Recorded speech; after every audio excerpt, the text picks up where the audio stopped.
Pessoal, bom dia, tudo bem? Hoje nós vamos dar continuidade ao capítulo onde fala sobre os artrópodes, né? Hoje nós vamos estar encerrando o capítulo a princípio. Hoje nós vamos para a página 229, onde nós vamos falar da importância ecológica e econômica, tá? Dos artrópodes, seja ele na alimentação humana, seja ele na teia alimentar. Ver que esses artrópodes também eles provocam um certo desequilíbrio na agricultura, tá? Vamos estar falando também sobre o controle biológico, né? Porque os artrópodes de certa forma eles controlam, né? O meio ambiente. Vamos estar falando também sobre artrópodes que agem na ação da polinização. Vamos estar falando sobre relações ecológicas dos artrópodes com o meio ambiente, onde envolve sociedade, parasitismo. E vamos ver também que existem artrópodes, como a gente viu lá naqueles 3 grupos de artrópodes venenosos e peçonhentos. Então nós vamos estudar sobre isso hoje. Então o livro de vocês na página 229 fala assim, ó. Os papéis ecológicos dos artrópodes são diversos, desde a sua importância nas teias alimentares até a contribuição para as diferentes atividades econômicas humanas. Então, o artrópode ele tem um papel ecológico muito importante e ele também atua nas teias alimentares e contribui, de certa forma, nas atividades econômicas humanas. O livro de vocês fala assim, ó, artrópodes na alimentação humana. Muitas pessoas fazem o uso, né, na culinária de alguns tipos de artrópodes. Quais são esses artrópodes? Siris, caranguejos, né, lagosta. Muitas pessoas, a maioria, né, gosta de camarão, os que não têm alergia, né? Então, eles são muito usados, esses tipos de crustáceos, eles são muito usados na alimentação humana. Estes que eu citei.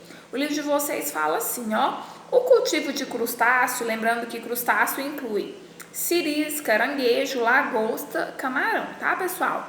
O cultivo de crustáceo, como o camarão, vem crescendo muito nos últimos anos, principalmente no Nordeste brasileiro, que é onde? Na Bahia, né? Além dos crustáceos, alguns outros grupos de insetos também são consumidos em muitos países. Então não é só crustáceo que é utilizado, mas em outros países, né, em vários países, eles fazem o uso, né, na alimentação humana de alguns tipos de insetos.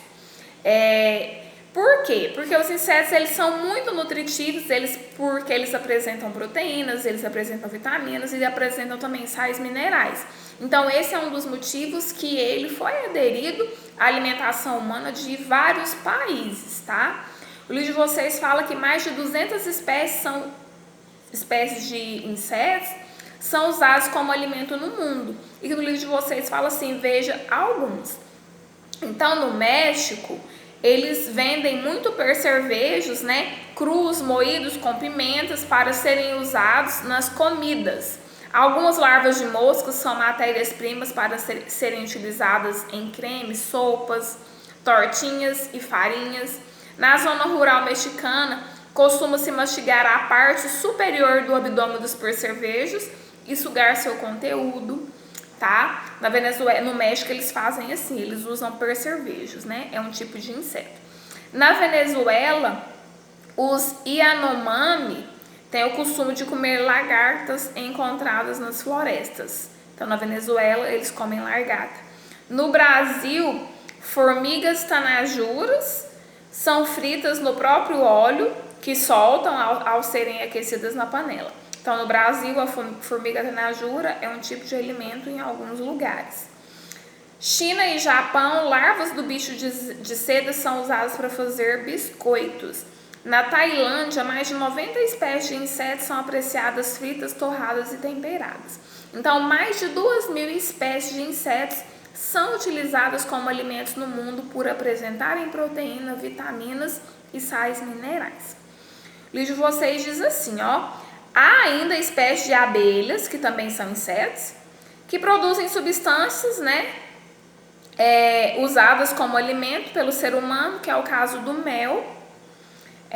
Na apicultura, que é a cultivação de abelhas, além do mel, né, permite-se extrair o que? A cera, né, desse mel, o própolis e fazer, né, colmeias da geleia real.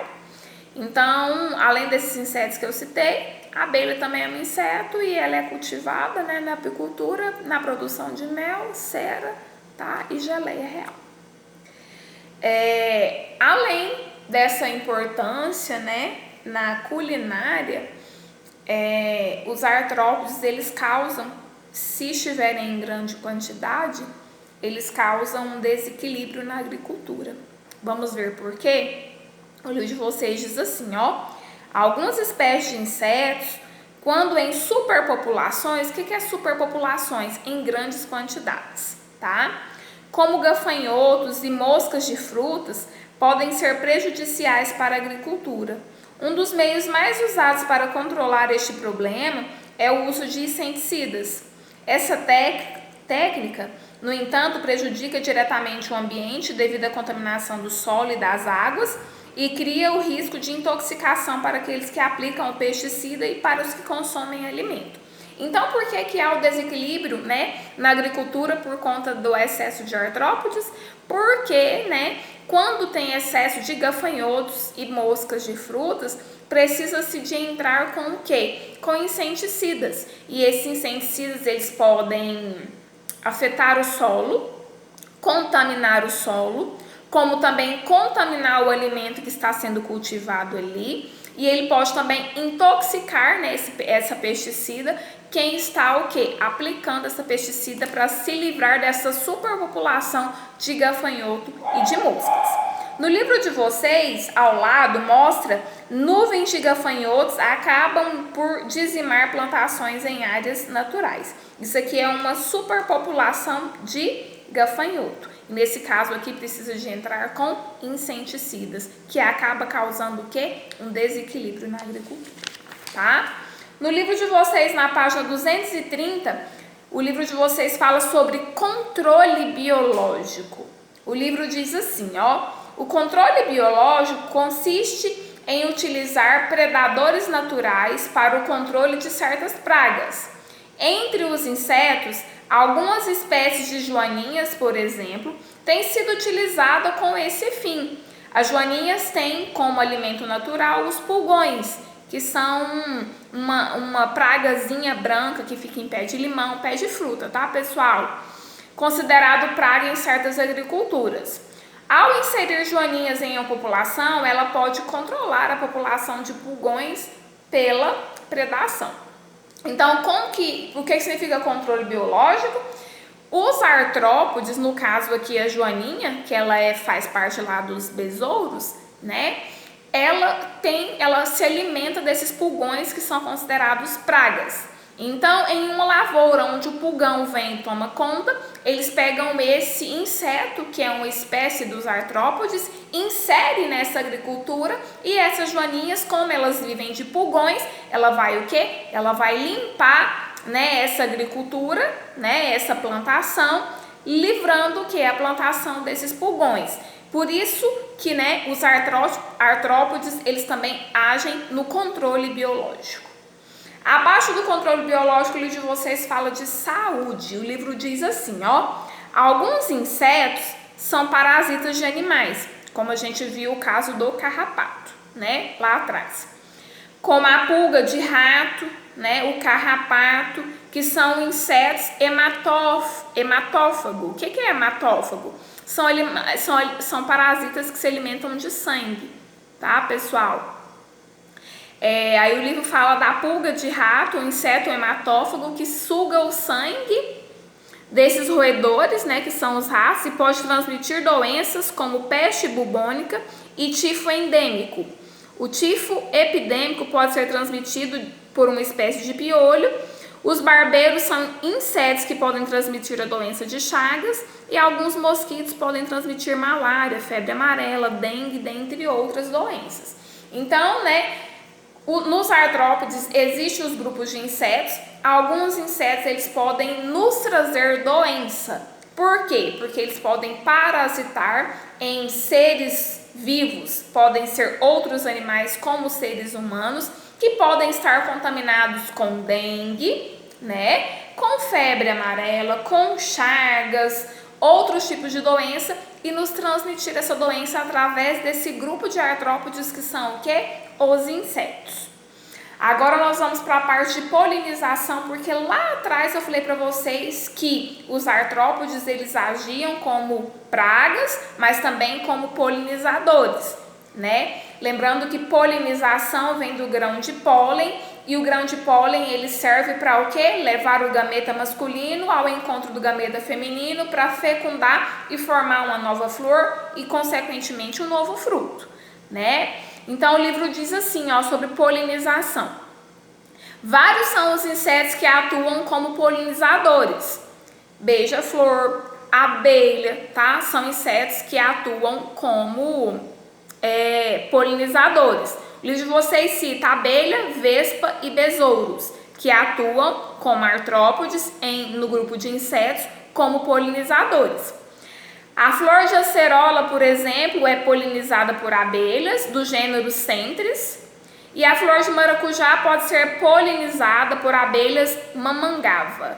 Então, polinização significa pegar o grão de pólen, né, com gameta masculino e levar até uma outra planta esse grão de pólen, esse gameta masculino, ao encontro de um gameta feminino para que haja o encontro, fecundação e a formação de um novo fruto. Então, para que haja o maracujá, para que o maracujá ele deixe de ser flor e seja um maracujá, na flor do maracujá tem os grãos de pólen, que é a abelha, a vespa e o besouro. Vai lá, pega esses grãozinhos de pólen, leva até uma outra folha de maracujá, flor de maracujá, esse grão de pólen com gameta masculino. Ali há a fecundação e a formação do maracujá. No livro de vocês abaixo mostra a flor de maracujá sendo polinizada por uma abelha. A abelha está vindo, pegando o grão de pólen, contendo o gameta masculino e vai levar até uma outra flor de maracujá ao encontro do gameta feminino para formar um maracujá. Então, nós falamos sobre a importância ecológica e econômica dos artrópodes em controle biológico, em desequilíbrio da agricultura, né, em saúde, em polinização, né, alimentação humana de artrópodes. Agora nós vamos falar de relações ecológicas desses artrópodes. A relação ecológica dos artrópodes, ela existem muitas relações, né, ecológicas que envolvem os artrópodes. Mas o livro de vocês cita duas, que é a sociedade, tá, de artrópodes e o parasitismo. Nós vamos falar sobre os dois que o livro de vocês cita. Mas eu quero lembrar vocês que existem muitas relações ecológicas que envolvem os artrópodes, tá? Então o livro de vocês fala da primeira, que é sociedade. O livro de vocês diz assim, ó: sociedade é como se fosse colônia. Mas por que não é colônia, tia Dani? Porque, né, em colônias, os indivíduos, eles estão unidos fisicamente, né, em conjunto. Porém, na sociedade, eles são independentes. Eles estão juntos, mas eles agem independentes. Por isso que sociedade não é o mesmo que colônia, mas se parece por quê? Porque eles estão juntos. Então, sociedades são um monte de abelha, ou um monte de vespa, ou um monte de besouros que estão juntos, porém fazendo atividades diferentes, tá? Então, o livro diz assim, ó: sociedade é um tipo de relação que ocorre entre indivíduos da mesma espécie. Então, mesma espécie de abelha, mesma espécie de vespa, mesma espécie de besouro. Nela, os indivíduos desempenham isoladamente, ou seja, diferentes, tá? Diferentemente, papéis que favorecem todo o grupo. Então, eles, por exemplo, vão fazer a extração de um mel, a abelha. Elas vão fazer a extração de um mel, mas elas não trabalham todos no mesmo ritmo. Cada um trabalha um ritmo diferente, a fim de chegar o quê? Favorecer todo o grupo na extração do mel, mas não trabalham no mesmo ritmo. Por isso que não é colônia, e sim sociedade, tá? O livro de vocês fala assim que as sociedades são muito comuns entre insetos, particularmente entre as formigas, que vocês veem que elas trilham o mesmo caminho, mas cada um fazendo uma função diferente. Então, entre formigas, abelhas, vespas, cupins, tá? E esses insetos, abelha, vespa, cupim, formiga, são chamados de insetos sociais. Então, esse é uma relação ecológica, que é a sociedade. A segunda relação ecológica, o livro de vocês fala de parasitismo. O que é parasitismo? A gente estudou várias vezes o que é parasitismo. Parasitismo é quando um ser, ele precisa estar em cima de um outro ser chamado de hospedeiro para que ele o que? Sobressaia. Então, existem diversos casos de parasitismo entre os artrópodes, principalmente em certos grupos de queliceratos, né? Que é os que têm queliceras que liberam venenos. E de insetos. Né? Então, dois grupos diferentes, insetos e queliceratos. Então, existem parasitismo, muitos tipos de parasitismos dentre esses dois grupos. O ácaro Sarcóptes, Scabiei, por exemplo, é um parasita causador da sarna. E o ácaro Demodex follicularum é o responsável pelo aparecimento de cravos na pele. Então, o livro de vocês mostra um ácaro, tá? Que ele fica na nossa derme, tanto a nossa, né? Se a gente pegar a sarna, quanto também de um cachorro, né? Um gato. Ele, para poder sobreviver, ele precisa, né? De parasitar em um ser vivo. Então, o livro de vocês mostra um ácaro, que é o causador de sarna, que derruba o pelo, causa coceira no local, né, na epiderme, e mostra também, né, um outro parasita que é o Demodex, que é o responsável pelo cravo, pelos cravinhos que dá no nosso rosto. Então, nós temos esses dois tipos de parasitismo, né, no grupo dos artrópodes. Lembrando que ácaro e Demodex, eles se encontram principalmente nos grupos de quelicerados e nos grupos de insetos.